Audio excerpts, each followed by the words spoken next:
Carrie, I never go back on my word. Have you thought it through? Are you really going to call off the engagement for such an idiot? A familiar cold male voice rang out. I was still immersed in the aftermath of the explosion. The overwhelming colorful flames seemed to scorch even my floating soul. Dylan Wallach held a gun, standing in the midst of the flames, pulling the trigger. Ding! Wisnavel reminds you to click the subscribe button in the bottom right corner to read the complete novel. He smiled at Jeff Gardner, who was shocked and angry. She died, yet you all benefit from it. I will make you guys pay with blood. At that moment, the invisible shackles on me suddenly dissipated. Something new popped into my mind. It turned out that in my past life, I was the vicious second female lead in a romantic novel. I set my sights on Jeff Gardner, the male lead from a poor background, and used his mother's medical expenses to coerce him, forced him to accept my support and date me. Jeff felt humiliated by my money, so he resented me for many years. After we got married, he conspired with others to embezzle my family's company while carrying on an affair with his childhood sweetheart. Eventually, he slowly drove me insane, sending me to a mental hospital, and watched me fall to my death from a building. Then, he transformed into a new wealthy CEO, marrying his young mistress. I finally understood. Dylan Wallach and I were childhood friends, inseparable since we were young. Why in my past life did I suddenly fall in love with Jeff Gardner like I had lost my mind when he appeared? Coming to my senses, I glanced around, seeing the different expressions of both sets of parents in front of me, and sitting on the sofa, with a cold look, slightly tilting his head towards me, Dylan Wallach. I suddenly remembered. In my past life, today was the day when I completely broke ties with Dylan. The Russell family and the Wallach family had a long-standing relationship, and today was supposed to be the customary gathering day for both families. I arrived late, bringing Jeff Gardner along. I was about to call off the engagement with Dylan. I have never liked you, and besides, I already have a boyfriend now. So, you came here to call off the engagement with me, just for this idiot? Dylan pushed his gold-rimmed glasses up his nose. His gaze fell on Jeff Gardner beside me, with undisguised disdain. Jeff straightened his back and retorted, "What are you so proud of? You're just a bit better off than me." A bit better off? Dylan raised the corner of his lips, a mocking smile playing on his face. You better understand, if it weren't for Carrie bringing you here, you wouldn't even have the right to stand in front of me and talk. This sentence was like a heavy blow to Jeff's fragile self-esteem. In my previous life, I watched him humiliated until his eyes turned red, and my heart ached terribly. I immediately stood in front of him, not holding back my words, and counterattacked Dylan. I scolded him for his wishful thinking and persistent pursuit. Don't think I don't know. The boy who wrote me love letters in high school mysteriously got hit by a car and broke a leg. Was that your doing? Dylan Wallach, a person like you makes me sick just by looking at you. Other than coming from a good family, what else do you have that can compare to Jeff? I cursed him with many harsh words, but Dylan did not say a word in response. He sat in silence, as if turning into a frozen statue. After a while, he adjusted his glasses and calmly said, "Fine, I agree to call off the engagement. This life." At this moment, Jeff Gardner turned coldly and asked me, "Carrie Russell, did you bring me here just to humiliate me?" I pinched my hand hard, trying to pull my thoughts out of the chaos of just being reborn. Upon hearing this, I suddenly laughed. Humiliate? Dylan was just stating facts. A person like you is just for fun to me. Is it worth his extra words? You think too highly of yourself, Jeff. As soon as this was said, the whole living room fell into a sudden silence. Everyone looked at me in astonishment. On the sofa 2 steps away, Dylan suddenly lifted his head. Behind the glasses were a pair of fragile and translucent eyes, showing a hint of undisguised surprise. "What did you say?" Jeff Gardner's expression suddenly became extremely embarrassed. "I mean, you don't think you're better than my fiancé, do you? He always ignores me when discussing business. I'm not happy, so I'm just using you to annoy him." I let go of his hand, took a step back as if avoiding something dirty. I issued an order for him to leave. "Now, you can leave." Jeff Gardner looked at me incredulously, but he was escorted out by the butler, who reacted quickly. Before leaving, he left a harsh remark. "Carrie Russell, I am not someone you can summon at your beck and call. Even if you kneel in front of me and beg next time, I won't reconcile with you." He is so confident, but I disdain him. At this moment, I had no time to care about Jeff. I ran to Dylan's side and crouched down. In my previous life, I only found out much later that Dylan had been admitted to the hospital that night. He had been sitting on the sofa all day without getting up, suffering from a stomachache during a business trip abroad. But because he missed seeing me so much, he insisted on rushing back. And yet, the first thing I said when I saw him was to call off the engagement. I really deserved to die. As our eyes met, a hint of understanding suddenly flashed in Dylan's eyes. He sarcastically smiled. "Are you using me to piss off your boyfriend again?" It's not entirely unreasonable for Dylan to think so. In my previous life, I did indeed try to provoke Jeff Gardner with Dylan to prove that Jeff cared about me, a foolish act. Now, I could only soften my voice and play dumb. "What boyfriend? Dylan, you are the only fiancé I have." He lowered his eyes to look at me. "I'm not feeling well. Can you accompany me to the hospital first?" Dylan suddenly frowned. "What's wrong with you? Is it menstrual cramps again?" Without thinking, I said, "Yes, menstrual cramps. He turned his head and glanced at me. It seems like today is not your period. We had been in a cold war for a long time because of Jeff Gardner. I didn't expect him to still remember my menstrual cycle. A surge of sour emotions suddenly filled my heart. Well,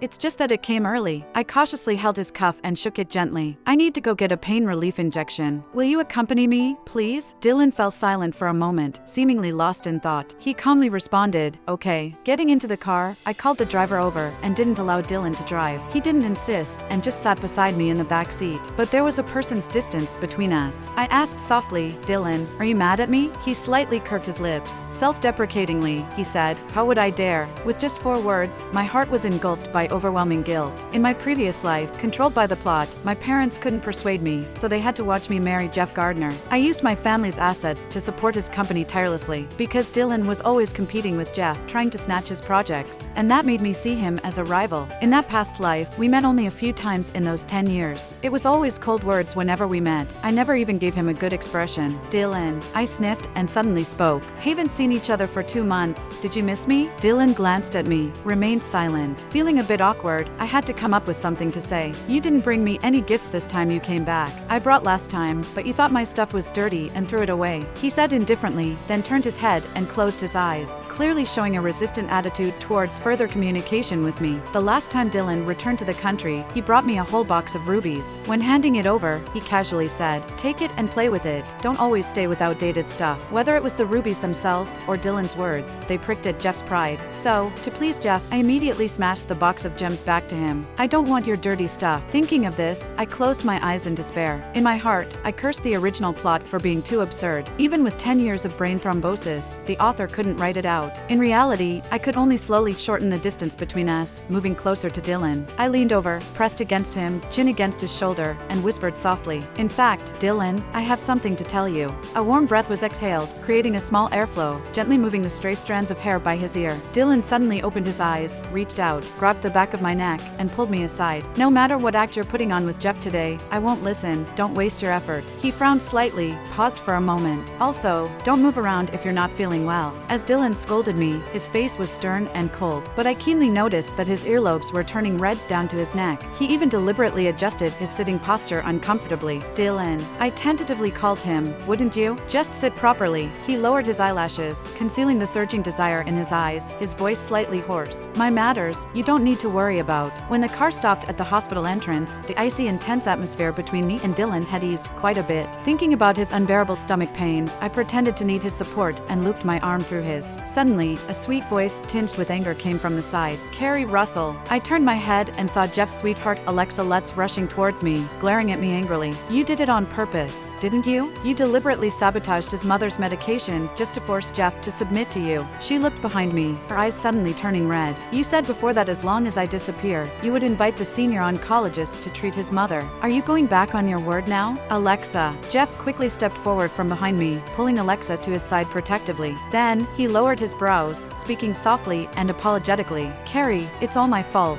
I won't be angry about what you did today. Please don't make things difficult for Alexa and my mom. From now on, I will listen to you obediently. Suddenly, it dawned on me. In my past life, the expert who treated Jeff's mother was only invited through the Wallach family's connections. It's not. Before I could speak, my arm suddenly felt empty. Dylan withdrew his arm from mine, lowered his eyes, and chuckled mockingly. His gaze was full of understanding and bone-chilling coldness. So that's why you suddenly wanted me to take you to the hospital. Carrie, is this what you wanted to tell me? The seemingly cold and sharp expression on Dylan's face, fragile like shattered glass, was all too familiar to me. In my past life, every time I confronted him for Jeff's sake, he would look at me like that. Back then, bound by the original plot, I was solely focused on Jeff Gardner. I found Dylan's pretentiousness annoying at that time. But now, a pang of pain struck my heart, and I instinctively retorted, no. He no longer looked at me, just coldly gazing at Jeff. If you look down on me, then show some real capability. Playing a drama with my fiancé just to treat your own mother, isn't that embarrassing enough? Jeff clenched his fists, speaking coldly. Mr. Wallach, don't think highly of yourself. One day, you will pay for your words today. Ignoring him, Dylan walked away without looking back.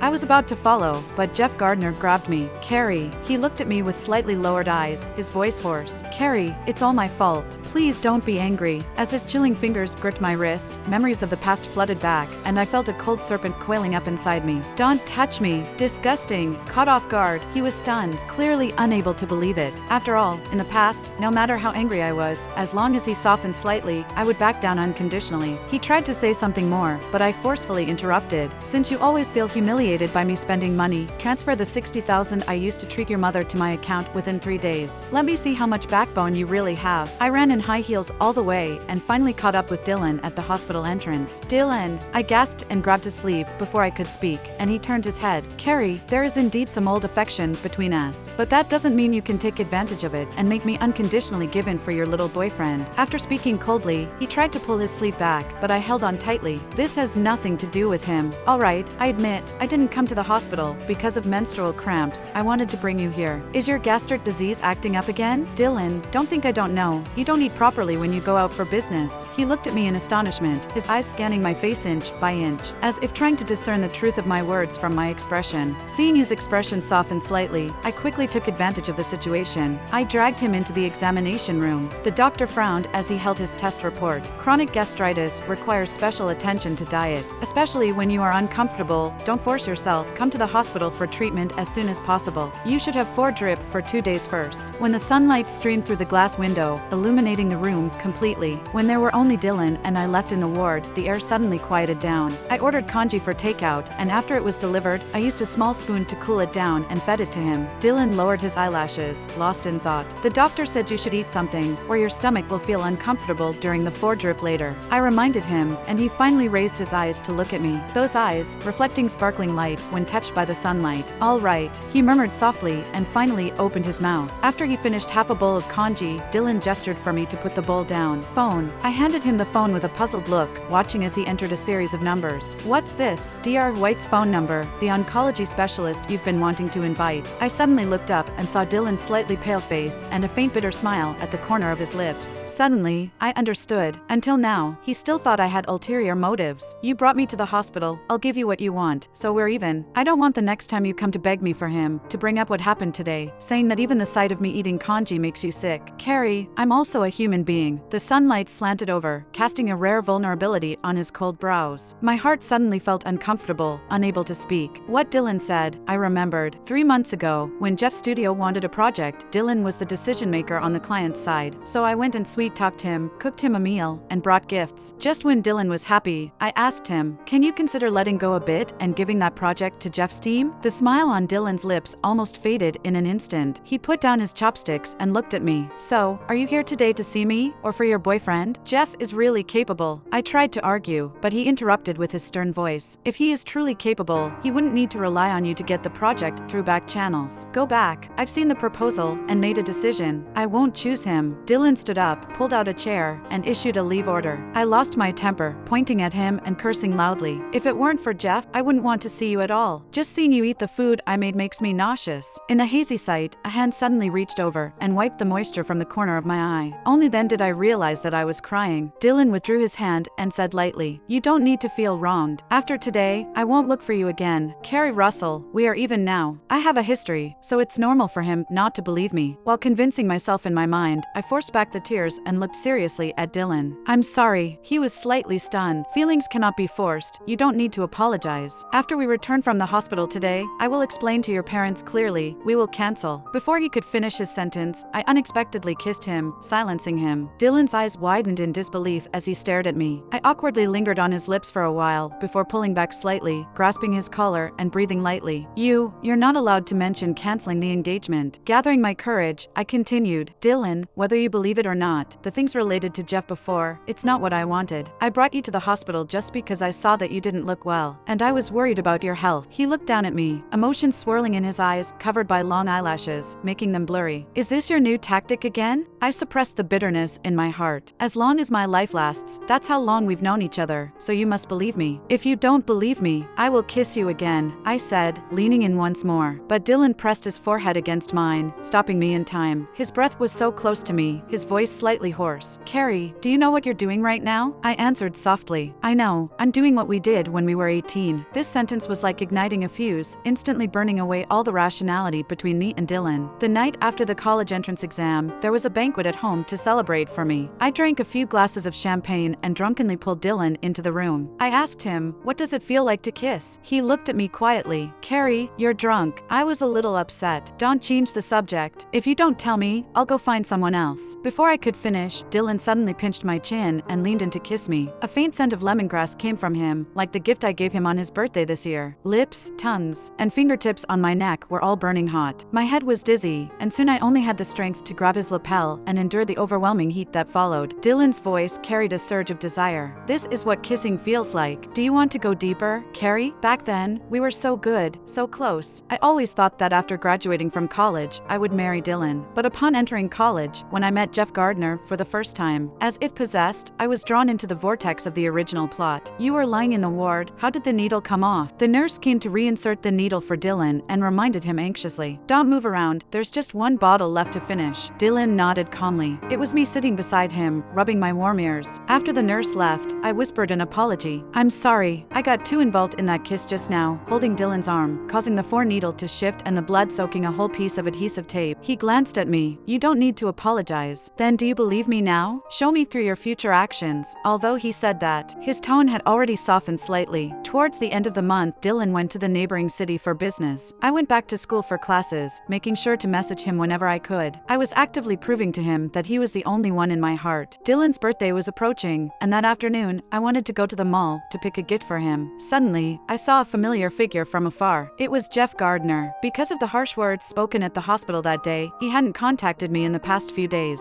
I was actually enjoying the peace. But now, during what should have been a busy time in his studio, he was walking into a garden restaurant with a young man. My heart tightened instantly, and I took a few steps forward. As they entered, the man lifted his head. Like a thunderbolt, I froze in place. Was this the person from a past life, Rupert August, who collaborated with Jeff, leading Dylan and the Russell family to a dead end? I followed them secretly, hiding behind some greenery, and happened to overhear their conversation. "Dylan Wallach has already gone to S-City. It seems he hasn't found any issues with that project." "Project?" Jeff sneered coldly, his voice chilling. "I want more than just his company. I want his life too." In the past, I often found it strange. Dylan, from the Wallach family, was the most outstanding child of his generation. At 20, he completed an MBA at a top business school and then returned to take over the family business. Why did a capable person like Dylan repeatedly lose to Jeff, eventually having most of his family's companies swallowed up by Jeff? Was it because Jeff had a hero halo effect? Or did he have some special information in his hands? What was this project they mentioned in S-City? Countless questions swirled in my mind. I wanted to ask Dylan, but I was afraid he would confront Jeff prematurely, triggering the original plot's development and pushing Dylan towards a fateful ending. After much thought, I decided to start with Jeff and gather intelligence to prevent Dylan from falling into danger under the influence of the original plot.